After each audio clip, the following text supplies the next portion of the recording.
তপুর result শুনে gift নিয়ে আসছেন গিটার না? তপুর রেজাল্ট কি?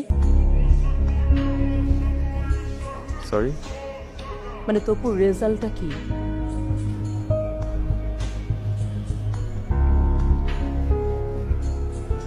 এ মাইনাস। হ্যাঁ, আমি শুনি না। এ মাইনাস। এ মাইনাস রেজাল্টের জন্য আপনি একটা গিটার গিফট নিয়ে আসছেন আমার বাসায়। তামসা করতে আসছেন আপনি? তামসা করতে আসছেন এই বাসায়? আপনাকে প্রথম দিন আমি বলি নাই যে আমি কিচ্ছু চাই না, কোনো কিছু চাই না, আমি শুধু একটা এ প্লাস চাই? বলি নাই আপনাকে? আপনি কোন মুখে একটা এ মাইনাস রেজাল্ট শুনে গিটার নিয়ে আসছেন এই বাসায়? আপনার আমি প্রতি মাসে গুনে গুনে 30,000 টাকা দিছি। টাকাটা তো হালাল ভাবে কামাই করতে হয়, তাই না? হালাল ভাবে কামাই করতেন। এ মাইনাস পাইছে আমার ছেলে। আপনি জানেন আমার বোন আমাকে ফোন করে আজকে এক কথা শুনেছে যে এত ভালো একটা টিচার রাখছো, কই তোমার ছেলে তো এ প্লাস পাইলো না, আর আমার ছেলে টিচার ছাড়াই এ প্লাস পাইলো। এই কথা শুনতে আমার ভালো লাগছে। আসলে ভুলটা না আমার ছিল, আমার বোঝা উচিত ছিল যে টিচার ছাত্রী পড়াইতে গিয়ে প্রেম করে বিয়ে করে সে আর কি পড়াবে? প্রেম ছাড়া তো আর কিছু জানে না। হ্যাঁ, প্রেম ছাড়া কিছু জানে? কোটা এত বিয়ে করছেন একটা সুন্দর মেয়ে, পড়াইতে পারলে ঠিকই আমার ছেলে প্লাস পাইতো।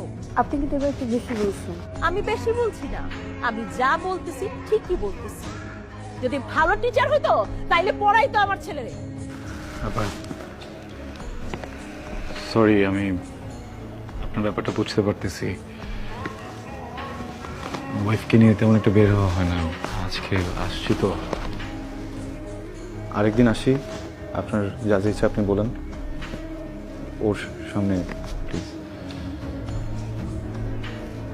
টাকা যা দিয়েছেন আমি ফেরত দিব, একটু সময় লাগবে হয়তো, আস্তে আস্তে।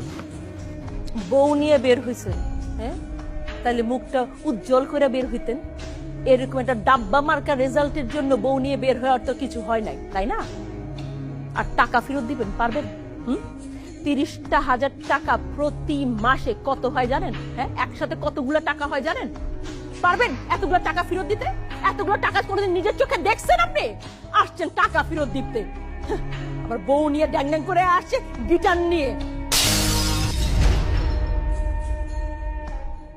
তপু, আয় আয় তপু, আয় তপু।